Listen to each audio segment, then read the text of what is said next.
Welcome, everyone, every listener that's out there. By the way, the only reason why you're even listening to this and understanding my words is because you're a human being, period. Well, nowadays you can argue that AI could actually also understand my conversation. But Siri gets me. Welcome back to the Academy of Man podcast. By now, you guys should already know what kind of style of podcasting we're developing. Let me introduce my co-host, Mr. Edgar Moose-Rio. And for the people that don't know why I call him Moose, it's from that movie. What's it called, bro? Step Up 2. Step Up 2. Yeah, the dancer kid. Because growing up, Edgar literally looked like that dude. So, welcome back to the Academy of Men podcast, everyone. I hope you guys have been enjoying some of our previous episodes. They have been a roller coaster, not only for our listeners, but for ourselves. Oh, yeah. Yeah, 100%. I would say that it is beginning to pass proof of concept for me, psychologically. All the good feedback we've gotten so far, even on the episode that I thought we did the worst in so far, the amount of good feedback I received, I was just taken back by it. So it's doing well. We're cooking up. People are picking up what we're putting down, and I'm so excited because I'm just happy to be here. Yeah. No, it's definitely unique, and that's my vision, bro. I see it, and so it's just like, pushing forward. Yeah. I looked at the analytics behind it, and 100% of all of the listeners listened all the way to the end. Really? Yeah. So far? For episode 1? Yeah. Wow. That's insane. So we got him. I know. We got him good. Attention is the commodity of the future. It is. You know what I'm saying? It is. To be able to project a message, any message in general. It's arguably like a new form of currency, right? It's for sure. It's like credit almost, right? The promise to make money is almost more important than having the money itself. Like having the ears and attention of people is better. It's almost better than having people working for you almost. I don't know. Well, in regards to influence and impact, for sure. Yeah. Exactly. You know what I'm saying? Because you're really only limited to capital based on how you acquire that capital. Right. In comparisons to an audio file that lives on the web that can essentially reach millions and millions of people right at any given point. Yeah, but I'm just so happy. Yeah. I can't get this smile off my face because it's exactly what I wanted it to be. It's because it's like no way that people don't hear this. You know what I mean? Like sometimes things happen to me in my life, or like I have conversations, or like I said, things happen. I look around and see if anybody else saw it. Okay. Because I'm really by myself a lot of the time, right. And I just be like, "Yo, nobody saw that shit." Yeah. Like, nah, I mean, and it's conversations like that we've had where I'm just like, "Yo, nobody else knows the amount of like reflecting and the amount of knowledge that was just poured into one another in this like 2-hour and it's just like, well, people need to witness it." Yeah, for sure. No, but I'm excited to see where this. I want it to continue to prove to me that it's worth investing time in. Yeah, and I'm just excited, bro. Yeah, I think about that a lot. Specifically, just the idea of stepping out of my house. Yeah, that's a big thing for you now because you're a new dad. Huge. You're a new dad, so huge. It's like I'm just going with the flow. How is she? She's okay. She's good by the grace and mercy of God. But let's get to the topic, man. Let's do it. Because, we know what the people are here for. What's today's topic, Joel? Bring us in. So I wanted to discuss the idea of peace. Peace. And the reason why I wanted to discuss this idea was because I heard someone mention that the pursuit of progress is, in essence, a lack of peace. Pursuit of progress. The pursuit of progress is, in essence, a lack of acquiring peace. And the reason for that is because of the constant change, right? So to an extent, the reason why I wanted to bring this up is because it's so much deeper than that. But yeah, it is. He said that peace is accepting your current state and being, I'm not gonna say he said the word happy, but implied that accepting your present, your current state of mind, your current etc.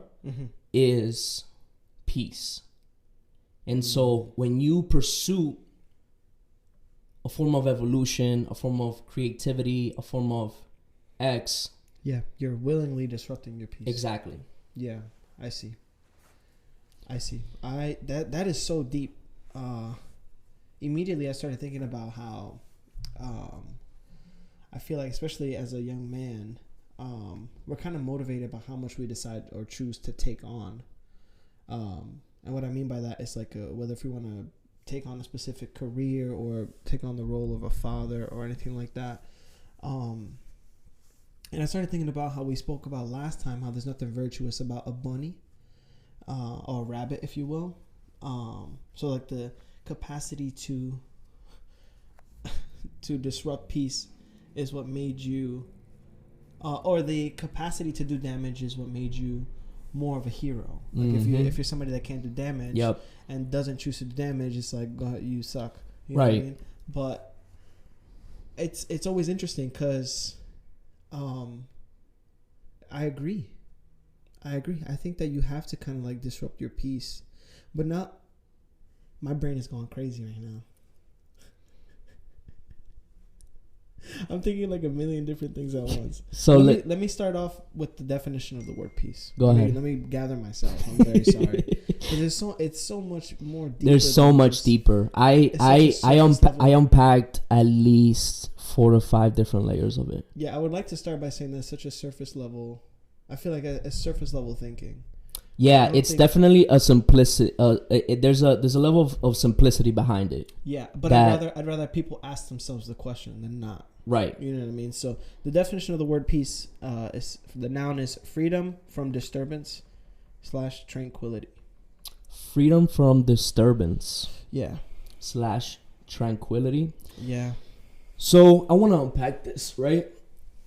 So if you're telling me that the constant pursuit of innovation is, in essence, the disruptor of peace, then by that same essence, I would argue that society would never, technically speaking, achieve a sort of peace. Now, peace in itself is just a noun. It can be applied to both an individual, and then it can also be applied to society in general, right? So, for example, an individual who has internal peace may be at peace, but then a person or a group of people, a civilization, may not be at peace. Right. You know what I'm saying? And so, yeah.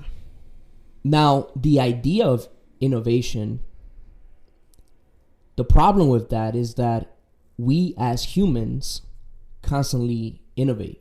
It is our gift to innovate. Yeah. We are the species that has the capacity of changing its own environment, right?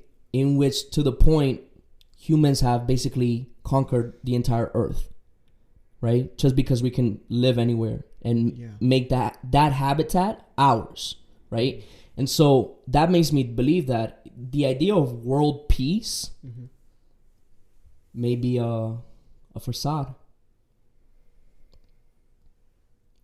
I think that internal peace could almost I feel like internal peace is only accepted. It's only found through acceptance and kind of going belly up with certain situations. Yeah, for sure. I don't know if you ever heard that phrase, belly up. It's like wolves, whenever they accept defeat, they kind of go on their back. Yeah. Accept the inevitable. Yeah, I think the internal peace can only be found through that. And I completely understand what you are saying, that it's almost a facade, because our instinct is almost to always kind of grow and evolve. Even now, what we're doing is still... but in almost a literal sense, for like war, it's very hard to, because I feel like, do you think we're at peace right now as a nation? I know we're not really trying to get political. That's a deep question. But you can break that question down in several different ways.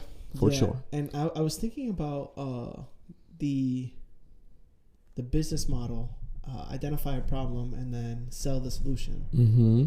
And I'm like, we're always kind of like identifying problems, even internally, arguably. For sure. At least every day. Yeah, and I just think that peace in general might just be a facade. It might be like one of those things to... I don't see the point in chasing peace. Like somebody like me, I never really even thought about that. That's why I was so... When you said it just now, I was so excited, and I said a big ball of nothing. Because I'd never thought about peace. It's like, what even is that? You know? It's so funny you say that, right? So I'm gonna tell a story. When I first decided to convert to Christianity, one of the things that I had asked God was to bring peace to my life. You didn't even know what you were asking for, nigga. You had an idea, I'm sure. But I'm sure I had an idea. And it was just because my life, my surrounding area, my peripheral view was just so full of chaos. Yeah. At such a young age that you're just like, bro, I just wanna can we just take a second? Can we just chill? Just chill, right? Yeah. Is it possible to just chill? Just a year. You know? That just 1 year. You know what I'm saying? Just vibing. So I had asked that, and ironically, my behavior became better because I started going to these church services. Yeah. And then understanding the Bible and understanding Proverbs. First time I've ever opened the book of Proverbs. Yeah. We spoke about it like an episode or two ago where I said the radical acceptance of the worst possible outcome is the reason why Christians are able to carry themselves with this amount of grace and peace we're talking about. Correct. And it's because they've accepted the worst possible outcome of every situation. So it's kind of like a cheat code to life. That's why I love Christians, like diehard Christians, so much. And even some Muslims, too. Muslims are a little bit more aggressive in their approach towards almost everything. But they too carry themselves with this amount of grace that I envy. And not in a I know envy is not really a sexy word, but like I desire for myself. Mm-hmm. And it's so interesting to hear you say that, because what would you ask of God now? Ooh. If would you change the word peace if you can go back? No. You would ask for peace still, knowing that it's a facade. My bad. No, that's good. That's good. I don't even know what to ask for. You know what I mean? That's very interesting. Yeah, bro. You know what's interesting? I started praying. Okay. Recently, right? In the sauna, believe it or not. Okay. Because I've been trying to control my breathing, and I didn't know how to pray. Right. So at first, it's been like a conversation format. I'm just like almost like, yo, what's up? Okay. You know? And I felt like that was working for me. But then I realized I didn't know how to pray really. And I wasn't praying correctly according to Christians. Okay. So at first now I just do it. This is Jordan Peterson and George Janko gave me insight on this. Did you watch the full episode? Course, bro, oh my gosh. Was it what? Yeah, shout out to them for sure. Yeah. So now I start off by almost saying I start off by saying thank you for everything you've done for me. And thank you for everything that I am too blind to see that you have done for me. The gratitude, bro. Yeah, and I'm at the point where I feel like sometimes the conversations are almost pointless because he's laughing at the plans that I have. So it's just like, am I making sense right now? Do you stop planning for that? What's that? Do you stop planning because of that? No, sometimes I just ask him, what the fuck is he doing? You know what I mean? Like today when I prayed, I was just like, yo, make it more apparent for me. Give me the wisdom to understand your signs. I need you to make this idiot proof for me. And I tell him, because what you want me to do is very unclear. I almost stopped asking him for things. Because I feel like it's just counterproductive. He's got something for me already. Yeah, exactly. Just accepting that mere fact. Yeah. You know what I'm saying? Back to our topic. Have you thought about what you would probably ask for? Because I just thought about sharing that because I stopped really asking for things. Now I just kind of ask for, like a little bit more clearance. Yes, exactly. There are things that you can ask for that are physical, mm-hmm. and then there are things that you can ask for that are spiritual and psychological. Yeah. Right. And so for me, at that moment, now that I'm looking back, right?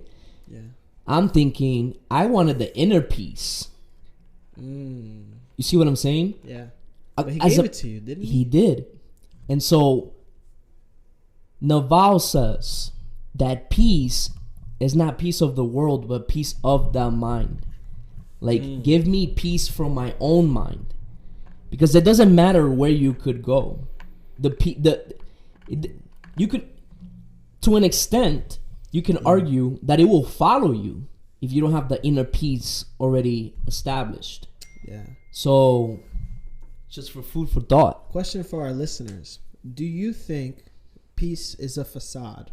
Yeah, that's a good question. Is peace in general, whether if you think psychologically or worldwide, do you think it's obtainable? Shoot us a DM at Academy of Man Pod. We're gonna be putting a poll as well. Yeah, we're gonna do a poll and shoot us a DM. Let's have conversation. You'll get 2 responses. You'll get a response from Joel and you'll get a response from me. Whoever sees it first is just gonna go ahead and respond. Cool. And we'll just attack the conversation like that. Yeah.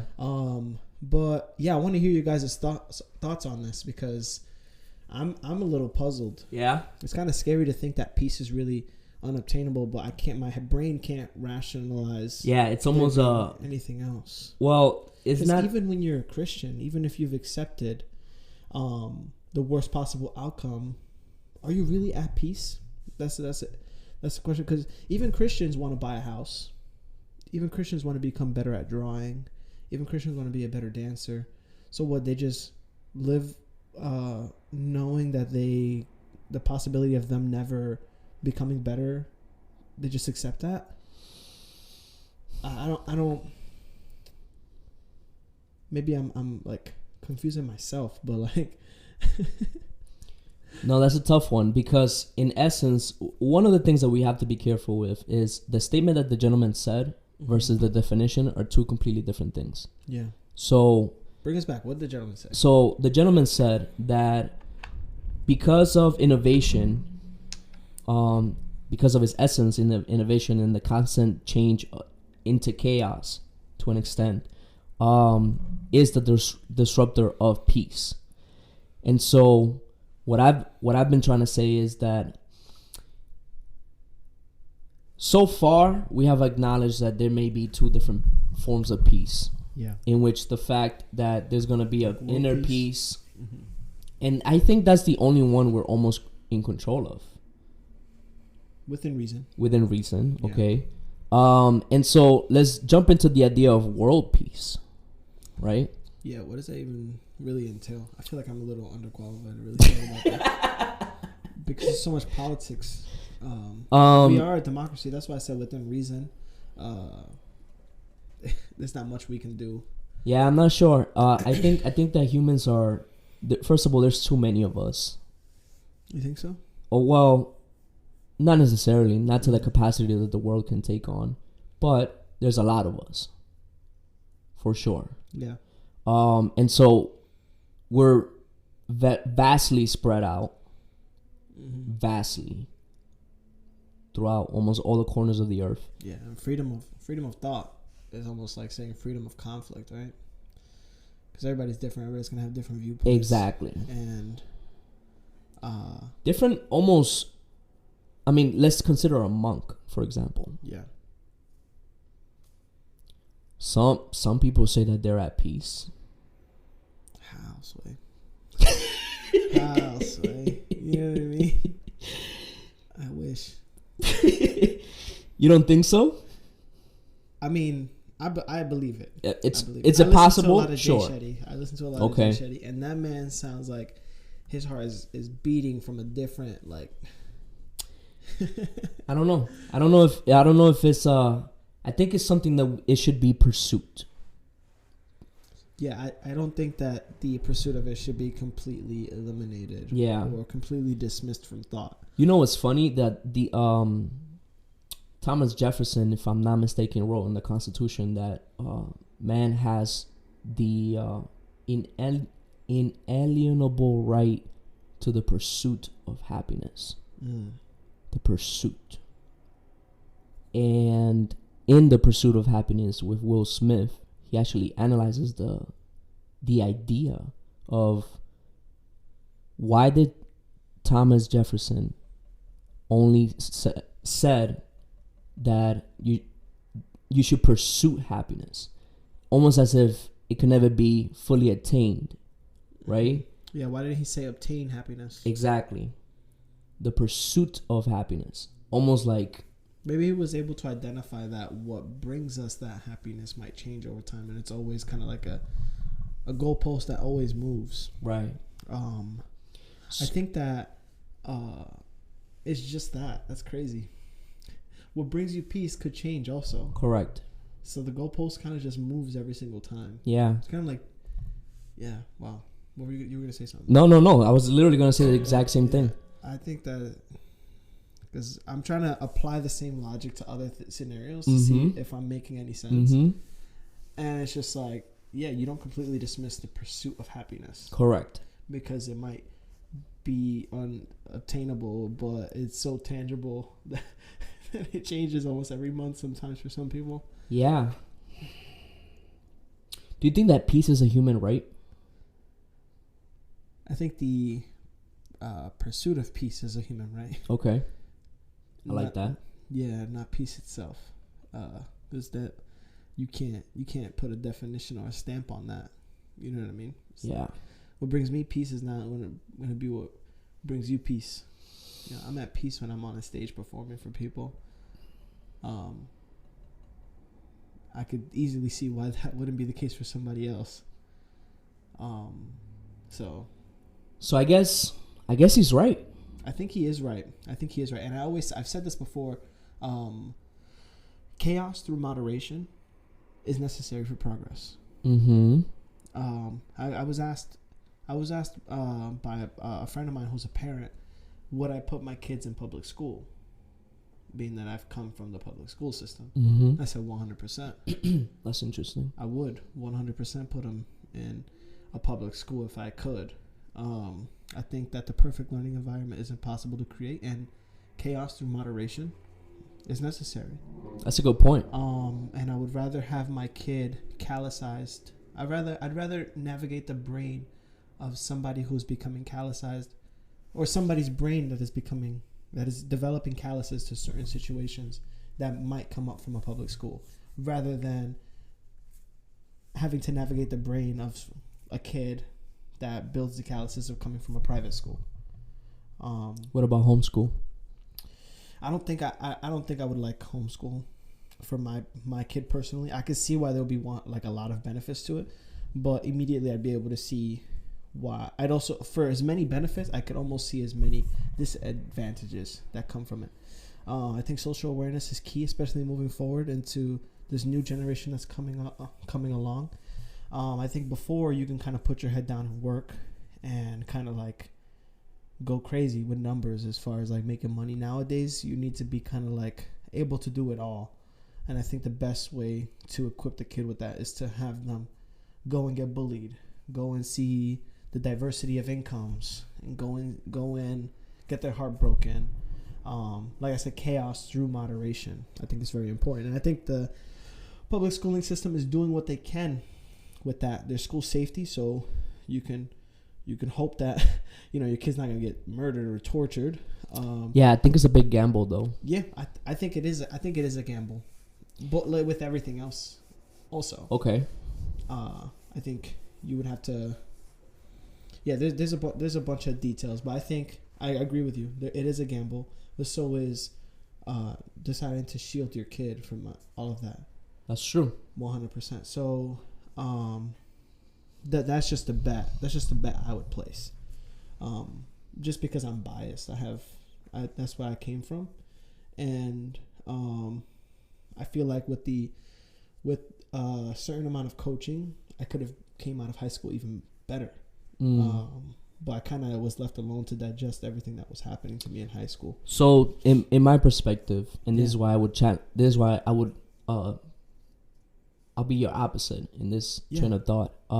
Just because I see the public school systems almost as a social project. To the extent that you're essentially gathering kids at various different ages to come together to one building within a X amount of zip codes. Yeah. Regardless of XYZ. And the lack of freedom. I mean, even just the curriculum itself. Yeah. You know what I'm saying? It's almost it's a point to be challenged. Yeah. And so I look at it in the lenses of, you know, I went through this system and I almost didn't make it out. Yeah. You know? And maybe it's because of my backgrounds, my upbringings, whatever the case may be. Yeah. But this was the only system that was given to me. Yeah. And that's... I don't want to cut you off. Look, no, go ahead. No, I think that the variables... Like I mentioned earlier, the perfect learning environment is impossible to create because, like the pursuit of happiness and the pursuit of peace, every child requires a different kind of attention, 2 books, 2 a t-shirt, 2 a sweater, a jacket, a coat, a hug. Like, so it's just so many different. The public school system is put in such a hard place in regards to everything, bro. You're giving kids that you're expected to teach and untrain certain things out of them and train. And I don't like using that word because people already have a negative, but I think that's the best word that fits, because you have to train them to not sag their pants, because you want them to enter society, to be looked at and I'm just using that as an example, but there's a lot of untraining that comes with taking a student on in the public system. And I just think that you give them let's say $100,000, pay your teachers this amount, and this is what we expect to be the outcome.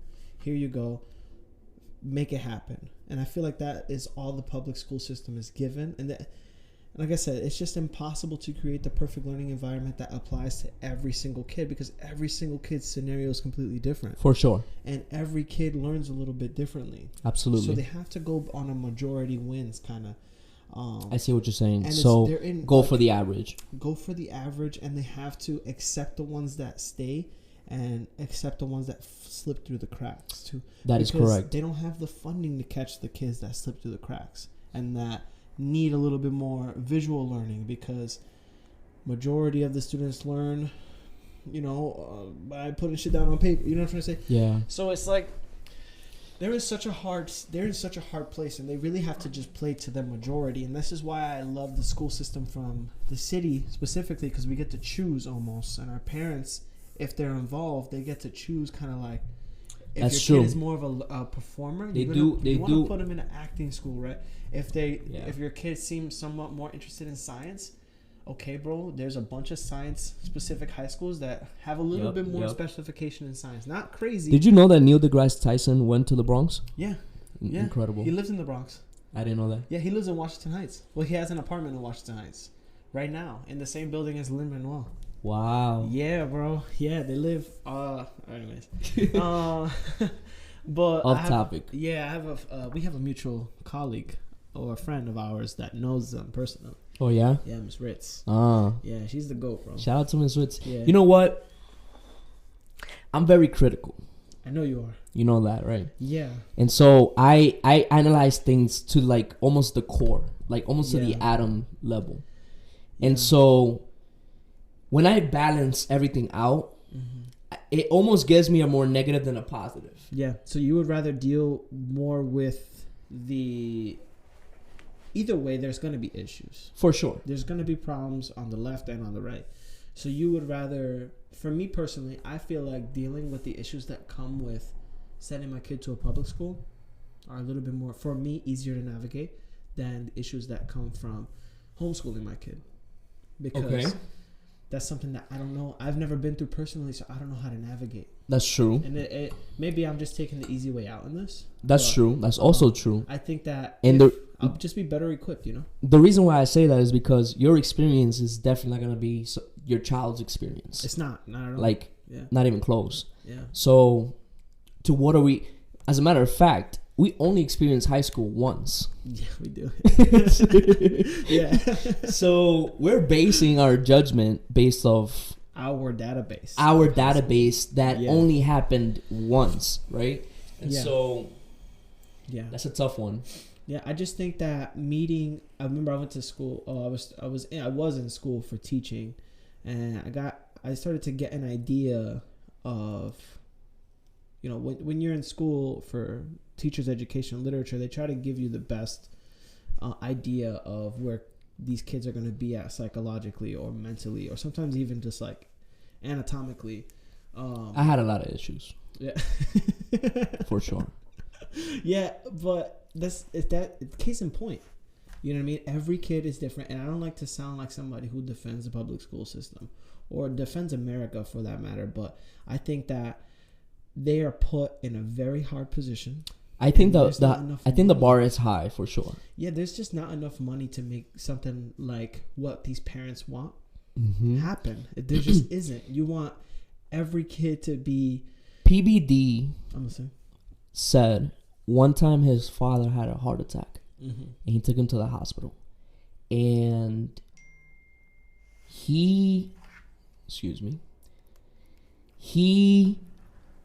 they told him they weren't treating his father to the level that he was expecting his father to be treated at, right? Okay. And he made a scene at the hospital. Yeah. And then somebody pulled him up to the side and told him, "Listen, buddy, your father's health insurance is through the public system. We, the taxpayer, pay for your father's health insurance. Do not expect the highest quality of treatment. Yeah. Just because if you want the highest treatment, then go private." Yeah. Right? It's going to be the same thing with public school system. Yeah. Right? What kind of level of intellect, of exposure do you want your children to have? As a matter of fact, I'm going to give you a story. I have a friend called Oscar. Now, this kid went to Fordham, the prep school. Okay, Fordham Prep. Yep, Fordham Prep, prior to going to Fordham University. Yeah. Right? And you ever read the book The Giver? No. Oh my God, it's a masterpiece. Mm-hmm. In his class, they analyzed it, right? Mm-hmm. And then him and I were having a conversation, and he brought up the analysis of The Giver. Now, mind you, this is a kid that's like at least 6 years younger than me at the time, and I was, let's just say, 18. So he was like 12-ish, 13, 14, around that age, right? Already giving me the analysis of The Giver. Most people have not read The Giver. Yeah. And it was just the different level of exposure that he was exposed to. Yeah. It's like you can feel it, bro. I get it. I get that 100% because I meet certain people, like Miss Ritz, for example. We were talking about her earlier, and I remember I was there for her daughter's bat mitzvah. Right? Okay. She actually paid me, my ex-girlfriend at the time, to kind of like help the kids have fun, just to be present, eat. It was great. It was a great time. We did the cha-cha slide. It was beautiful. I was just tasked with helping everybody dance and just have fun.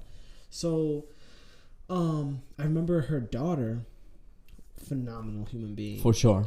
Super fuck, like dope as fuck. Yeah. And I remember how old are you when you have a bat mitzvah? I'm not sure. I remember her being significantly younger than me. And she turned to me and said, "Edgar, isn't this place astonishing?" And I remember being a junior in high school. And I looked at her, and I remember I'm a junior from the Bronx. Yeah.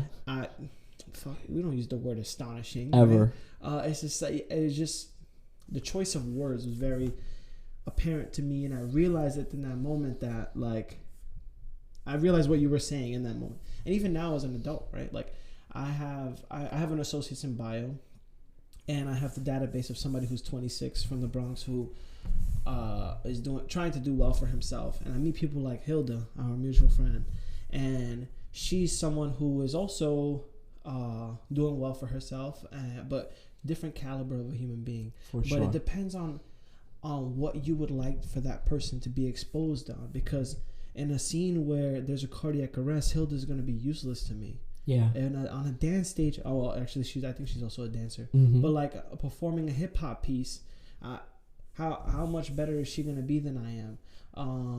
Trying to get people to invest into my brand, how much better is she going to be than me? Right. It's just a matter. I get it. I get it 100%. But it's more so like, what do you want to equip your kids to? And I think that you're almost changing my perspective on it a little bit. I kind of want to play it by ear and by eye now. If my kid is going to be like an introvert or like a tech kid, ladies and gentlemen, I think that the goal has been accomplished. I think that I would want him to be homeschooled or go to private school. But if my kid wants to be a showman, a performer, an influencer, or something that requires a little bit more of a social background, I don't mind putting his ass in public school. Yeah. But I do think chaos through moderation is necessary, and there's different types of chaos. It doesn't need to. For sure. It doesn't need to be the Bronx. Right. or like JFK High School. But it does not need to be the Bronx. Yeah, I mean, so a kid that goes to Proctor High is not going to have the same experience that we had going to the Bronx. Well, a kid from Proctor High would have the closest experience to going to a school in the Bronx in this area. That's a wild statement. I think that what is it? There's two schools here, right? Utica Academy of Science and Proctor High School. Yep. I think Proctor High School, for the area that this is in, is the closest thing to a Bronx high school there is. That's insane. You disagree? Yeah, for sure. What school is the closest school? There are no schools that are closest to the Bronx. Oh. I know that it's different completely. But no, I'm just saying like, have you been to there? I've been to the school on 911 calls, and there's been like fights. I went to a basketball game there. The temperature is nothing like the Bronx, but it's the closest to the Bronx. I see what you're saying. This will get. Yeah. So yeah. No, I got you. Ay, Dios mío. I got you. Yeah, there's nothing like the Bronx. Nah. There's nothing like the Bronx. There's nothing like Utica. There's nothing like Syracuse. It's all pick your fucking poison. You know what I mean? It's what poison you want to drink. Well, ladies and gentlemen, I think we're gonna end it here. Yeah.